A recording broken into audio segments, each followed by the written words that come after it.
Hello, my darling, and welcome to your Christmas present. You are a traveler. The party awakens in the heart of a serene winter village, enveloped in an eternal snowfall.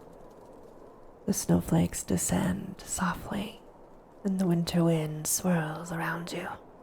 Everything seems to sparkle. Cozy cottages line cobblestone streets.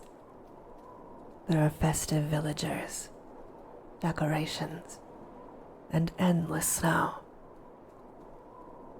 You have no memory of how you've arrived here, and the wind is blowing fiercely, whiting out the trees beyond the village. A beautiful woman approaches, carrying candies, cookies, and cinnamon rolls. She tells you her name is Marin, and you're just in time for the Festival of Frost. Her eyes light up with excitement, and she gestures for you to follow her. You walk down the bustling village streets, adorned with twinkling lights and garlands of evergreen. Children are laughing and playing in the snow, and vendors are selling steaming cups of hot cocoa and delicious treats. She speaks, looking behind her as you follow. The Festival of Frost is our beloved tradition. We celebrate the joy and warmth of the season. We dance, we sing, we feast, she said with a bright smile, holding her basket out toward you at arm's length. You take one, feeling warm inside. She smiles again and then turns to lead you toward the village square. You notice a large, ornate ice sculpture at the center of the festivities. It depicts a regal figure, the Winter King, holding a radiant crystal in his hands. The sculpture seems almost lifelike, shimmering in the soft glow of the lanterns. Marin stares at him proudly. The Winter King watches over us during the festival. Legend says that his crystal, the heart of winter, brings prosperity and protection to our village. Every evening we light the crystal to honor him and ensure his blessings continue. As your party of travelers look closer, you can see the intricate details of the ice sculpture, including the powerful gaze of the Winter King. A feeling of unease begins to creep in as you realize that the heart of winter might be more than just a symbol. Your choices. Do you ask Marin about the heart of winter? Or do you move forward and investigate the ice sculpture further? And your choice is, you ask Marin. She turns to you with eyes glowing with excitement. She says, "The heart of winter is a magical artifact, said to contain the essence of the season itself. It was gifted to our village by the Winter King centuries ago. Some believe it holds great power, but most of us see it as a symbol of our unity and celebration." As Marin speaks, you can't help but wonder if the heart of winter is somehow the cause of this mysterious, powerful winter storm. As you stare at the sculpture, you swear you hear a whisper. You must leave. Marin doesn't hear the whisper and continues staring at the statue. You thank her for her hospitality, but you're a little spooked by what you heard. That haunting whisper lingers in your mind, casting an eerie shadow over the festive atmosphere. In need of some warmth and comfort, you decide to head to a nearby vendor offering steamy cups of hot cocoa. The scent of rich, velvety chocolate fills the air as you approach the quaint wooden stall. The sign above it reads, "Mira's Hot Chocolate," the best in Winterhaven. The vendor, an elderly woman with a warm smile and rosy cheeks, greets you cheerfully. "Welcome, travelers," she says. "Fancy a cup of my famous hot cocoa to ward off the cold?" You say yes, and a dead smile appears on her face. Steaming cups of mug have appeared before her, her eyes now fixed on some point beyond you. Your party exchanges curious glances, your unease growing stronger. You sip the hot cocoa as the breeze picks up again, but you feel the warmth spread through your body. And as you sip, your eyes scan the village. You notice a crowd of people gathered further down the street. You decide to venture towards the commotion, hoping to uncover more about this mysterious town. As you approach the gathering, you observe the villagers acting strangely. Each person seems to perform a specific action, or say one line, or laugh one time, only to freeze in place as though their task has been completed. A woman throws a handful of Christmas confetti and then stands motionless. A child waves a bell and becomes still, and a man cheers loudly before halting mid-gesture. You and your party exchange uneasy glances, the eerie behavior of the villagers heightening your sense of great unease. "Happy Festival of Frost," you hear around you, and then laughter and cheers.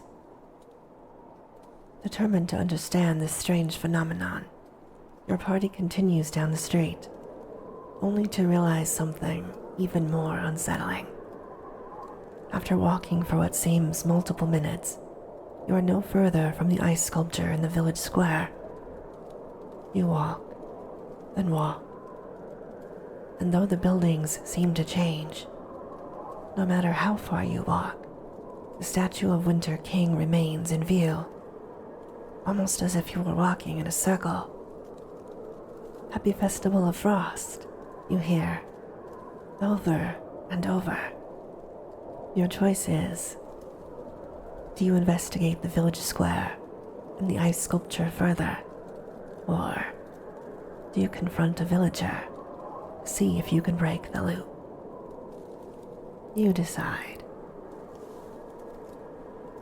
To investigate the village square and the ice sculpture further. The air remains crisp and cold, snowflakes falling all around. As you approach, you notice a faint, rhythmic glow pulsing from the crystal on the Winter King's hands. Curiosity piqued, one of the adventurers reaches out to touch the crystal. As their fingers brush against the icy surface, a sudden surge of magic pulses through the air. The ice around the Winter King begins to crack and shift.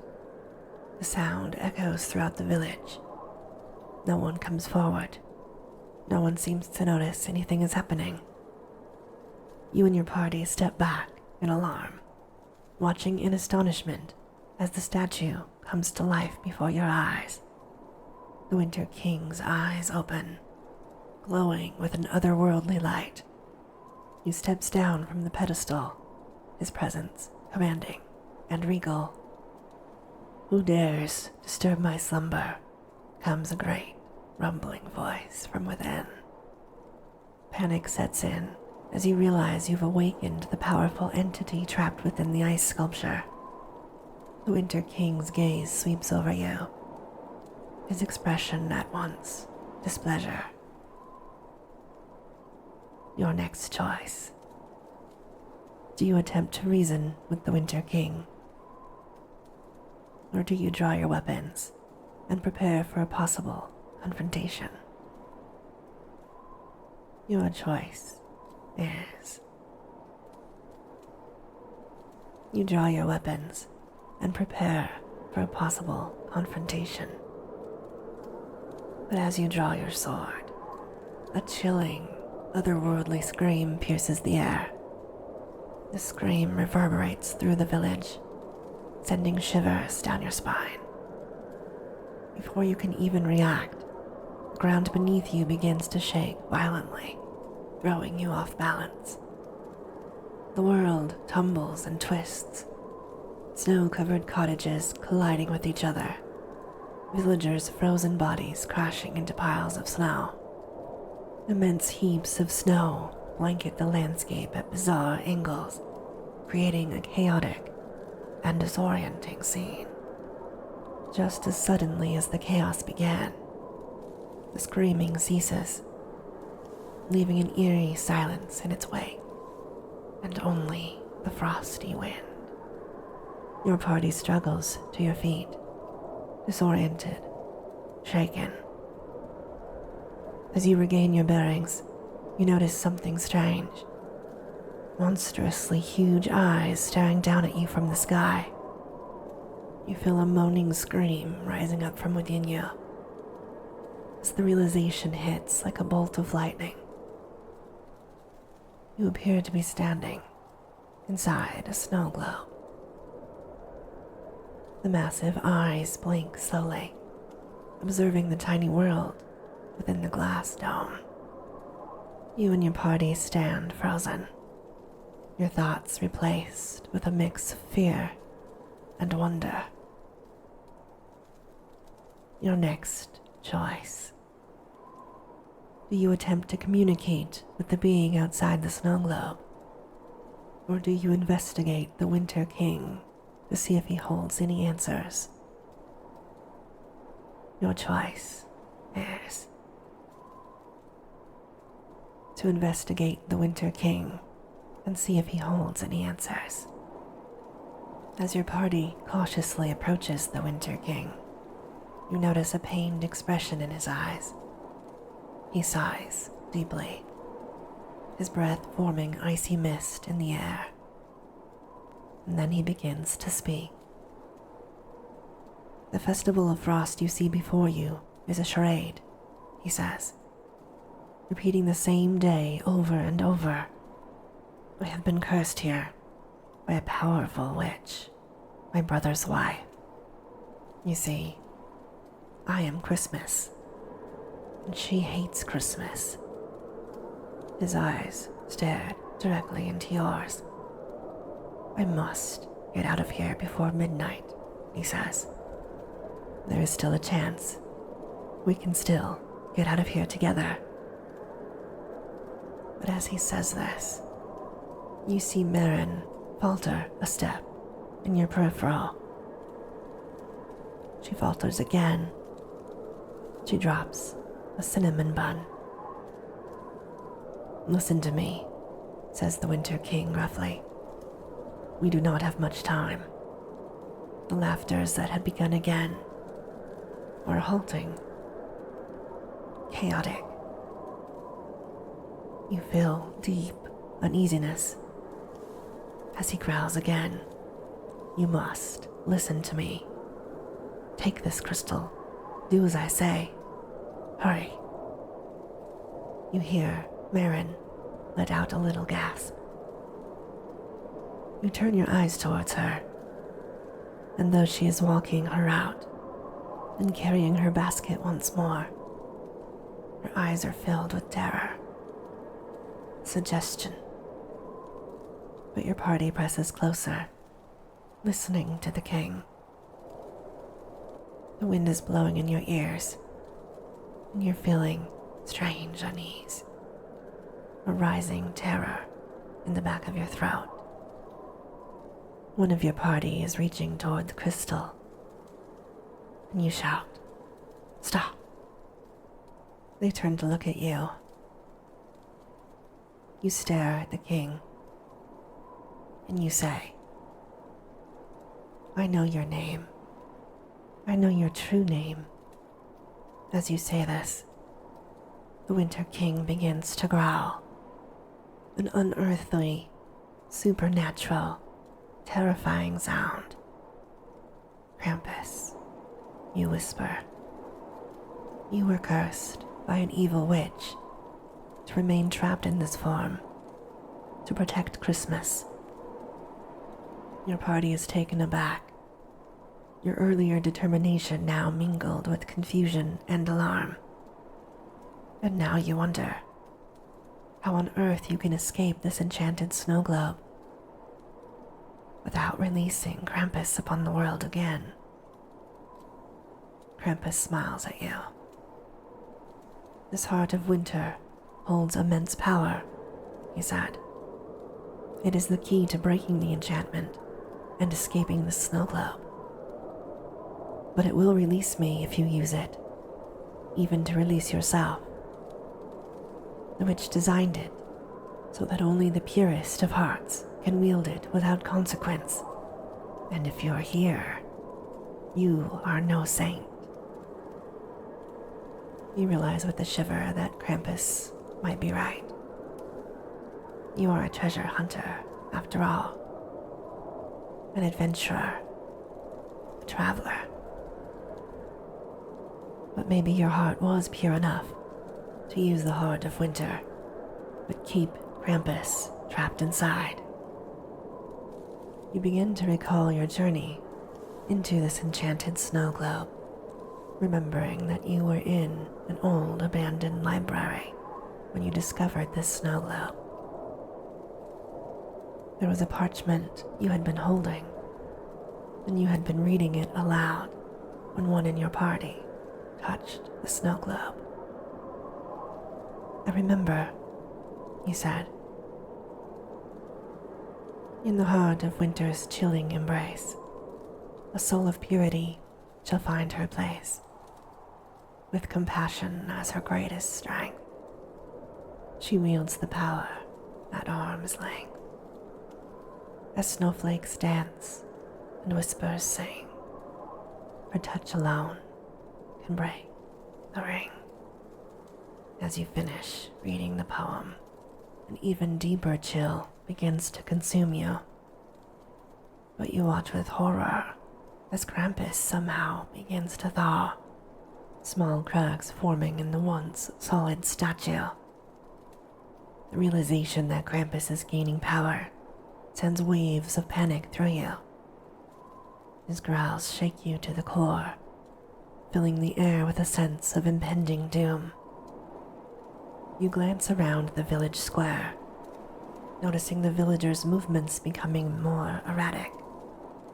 Their once smooth, repetitive actions now appear jerky and disjointed, as if they are struggling against an unseen force. The cheerful, festive atmosphere of Winterhaven feels increasingly hollow and sinister.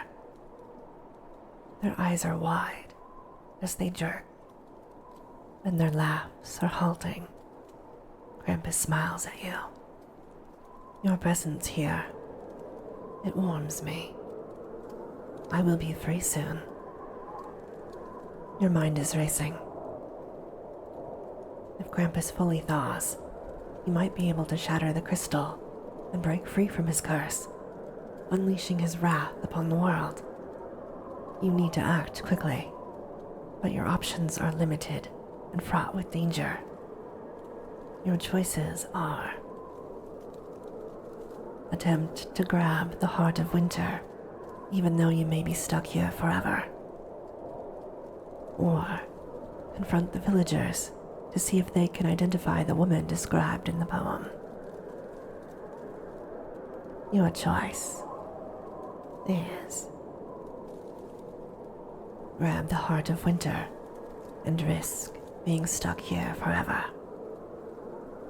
But just as you rush forward to grab the heart of winter, a sudden, violent movement shakes the ground beneath you again. The entire village is thrown into chaos as the giant outside the snow globe picks it up and begins to shake it horribly. It is so chaotic, and you struggle to think, to get your bearings, and you realize that this snow globe was in an old, abandoned library. Who on earth could be shaking it? Your party struggles to maintain their footing as you continue to spin and tumble. Snow-covered cottages collide. Villagers are tossed about like rag dolls. The festive decorations scatter in all directions, transforming Winterhaven into a scene of utter chaos. Amidst the turmoil, a horrible, supernatural scream pierces the air, drowning out all other sounds. This scream seems to come from all directions at once, overwhelming your senses and filling you with dread.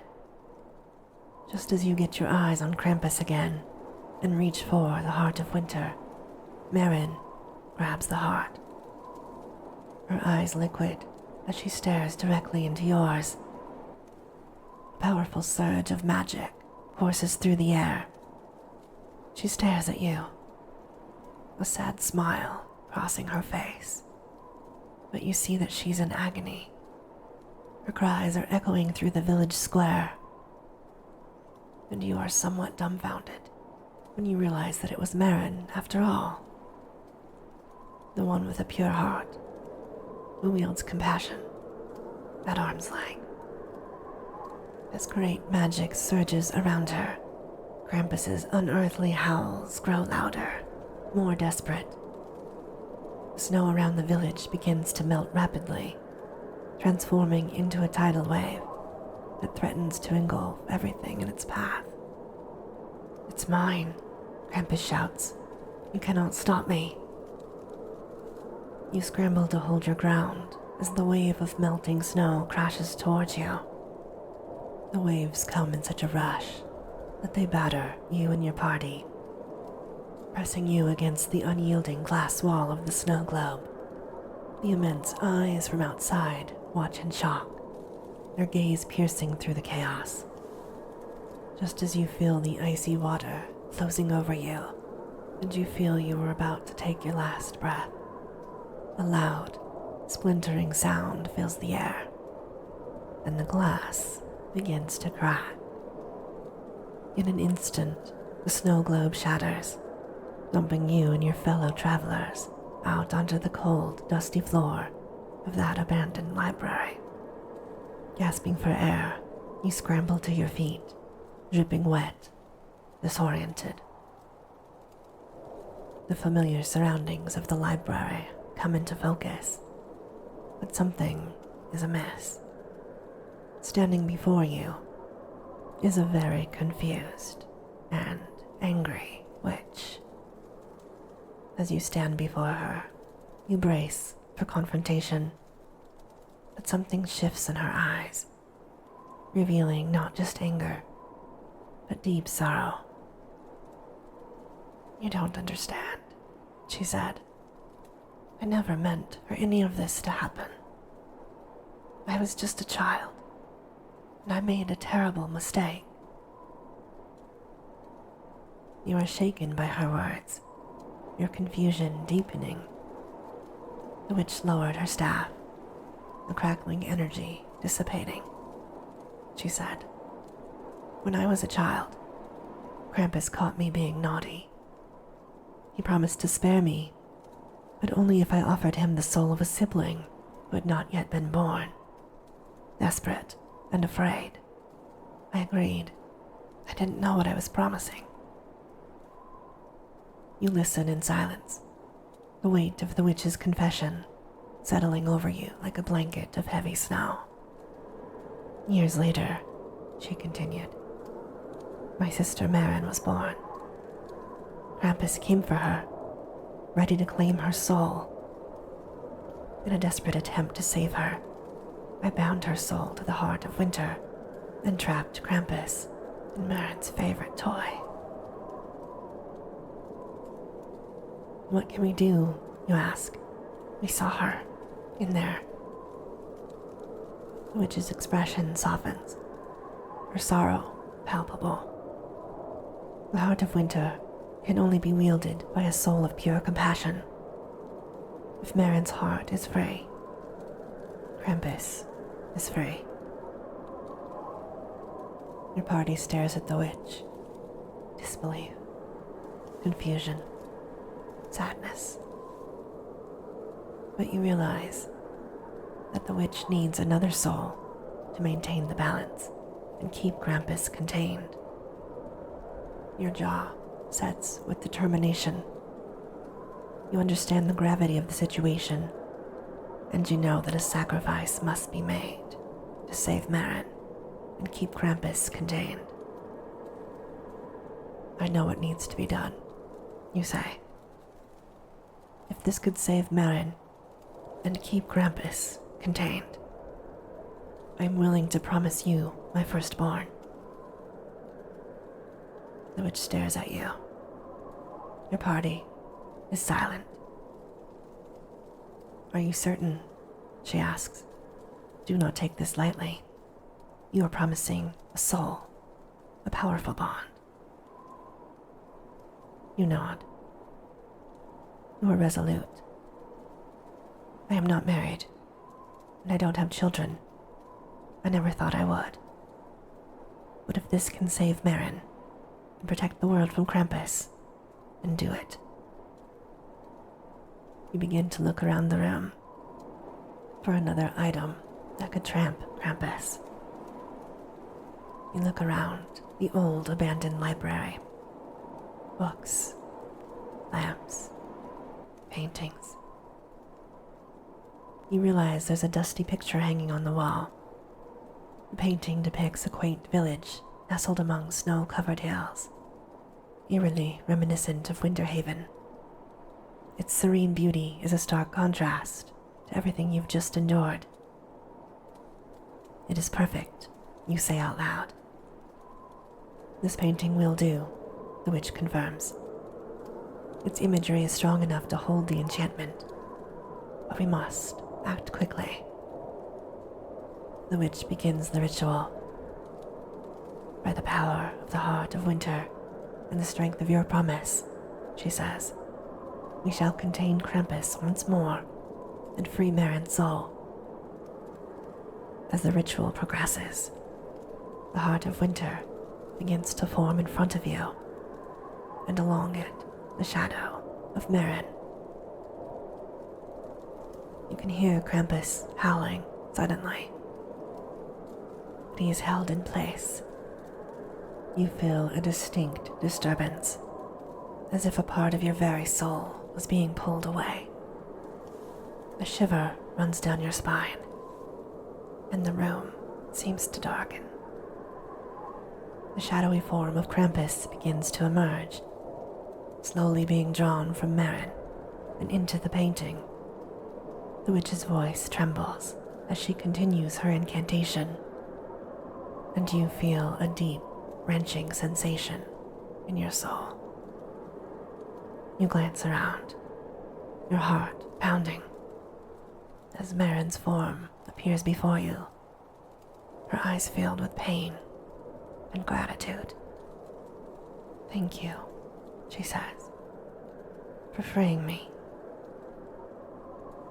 As the last vestiges of Krampus's shadow are transferred to the painting, a sinister, crackling laugh fills the air. Your eyes widen in horror as you realize the full extent of the sacrifice that has been made. A soul was taken, a child you didn't know about, a child you had unknowingly promised. Krampus's voice echoes through the room, filled with malevolent glee. A promise kept, he cackles. Your child, the one you never knew, shall be mine. You have served me very well, adventurer. The painting glows with an eerie light as Krampus's form is fully contained within it. The witch collapses to her knees, exhausted but resolute. The ritual is complete, she said. Krampus is happy. He has his soul, but it is contained once more. She looks at you, even at a great cost. Your party stands in stunned silence, the weight, the consequences bearing down upon you. Marin, now free from her curse, steps forward, her eyes filled with tears. You have saved me, she said. I am forever grateful. But I do not feel my life was worthy the price you have paid. And this, my darling, ends our story time for today. Merry Christmas, Happy Holidays. I hope that you have very sweet and creepy dreams.